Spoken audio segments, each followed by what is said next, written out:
Welcome back, class. Recap na ba yung lessons last week?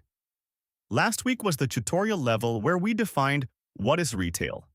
Today, we zoom out to see the big forces shaping the industry before zooming in on the different store types. Handang-handa na ba kayo for week 2?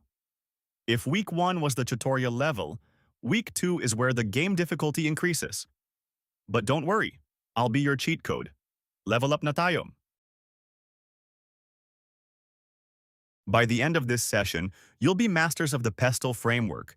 It's a practical business superpower, not just boring theory. We're also going to check out the different retail formats and how they cater to your needs. Plus, we will brief you on Assignment 1, para di kayo mawala.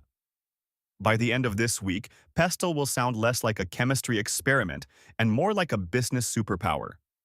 Objective 5 is crucial, because nothing is more stressful than finishing an assignment and realizing you answered the wrong question. Stress drill on. Class, here's a core concept. Retailers don't operate in a vacuum. You can't just mind your own business because the outside environment creates opportunities and threats every single day. Discard or strategy means anticipating the weather before you get soaked. How do we actually scan the environment? We use the pestle framework. This isn't just a list of boring words, it's your business radar. It helps you see opportunities to grow and threats that might cancel your business. If you don't use pestle, you're essentially playing the game with the screen turned off. Now we look at the balance of power. On the rules side, you have political factors like trade policies or a surprise new ordinance on mall hours, SME support, and zoning. These rules shape where and how retailers can operate. On the wallet side, you have economic factors like income levels, purchasing power, and exchange rates, and inflation, all of which affect buying behavior and product pricing. When prices go up, customers transform into professional promo hunters. How does our culture and our screen time change retail? We need to look at the social and tech factors. In the Philippines, we have mall culture and tingy mindset. We like small portions and social shopping. On the tech side, if your store doesn't accept digital payments like Gcash and Maya, or have an AI-driven app, you're basically a vintage collector. Tech is the fast travel of retail.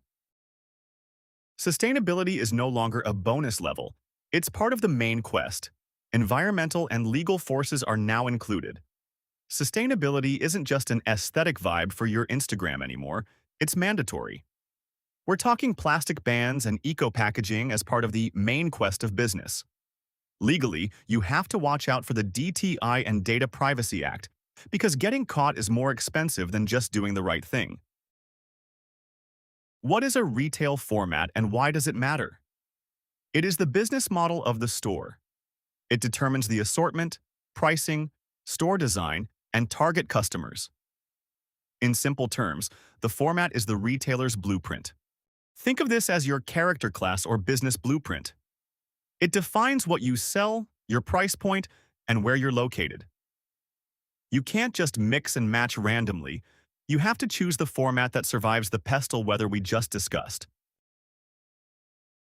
Where do you go for the everything haul? Department stores give you a wide assortment across categories. Supermarkets, meanwhile, focus on your food and household essentials. Both are designed to make you stay and shop, where you go for one thing and come out with a whole new life story. Do you want it fast, or do you want it perfect? Convenience stores are for the I need this now moments. You pay a premium for the 24/7 access and the location. Typical for students and office workers who need a quick fix. Specialty stores go narrow but deep. They focus on one category, like Watson's for beauty or NBS for books, but they have every option imaginable within that category.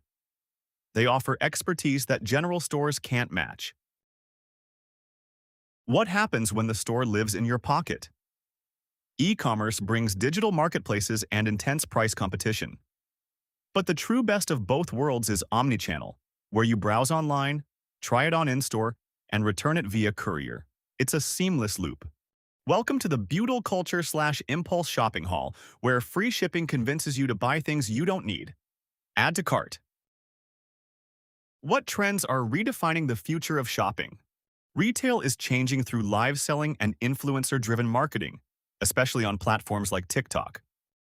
The line between physical and digital shopping is also blurring. At the same time, consumers increasingly expect real sustainability, not just green packaging. How do external forces directly mutate store formats? Their forces mutate our store differently.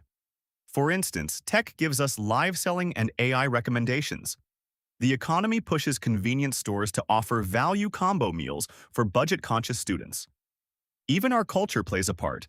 The tingy/small quantity mindset forces hypermarkets to stock massive aisles of sachets. For your output, choose one real-world retailer and identify its format. Then analyze that retailer using Pestle. Be ready to discuss your final output and prepare a 2 to 3 page report. Let us summarize our key takeaways this week. Before we log off, remember, pestle factors shape the retail weather, and formats are the blueprints you use to survive it. Strategy is how you connect the two.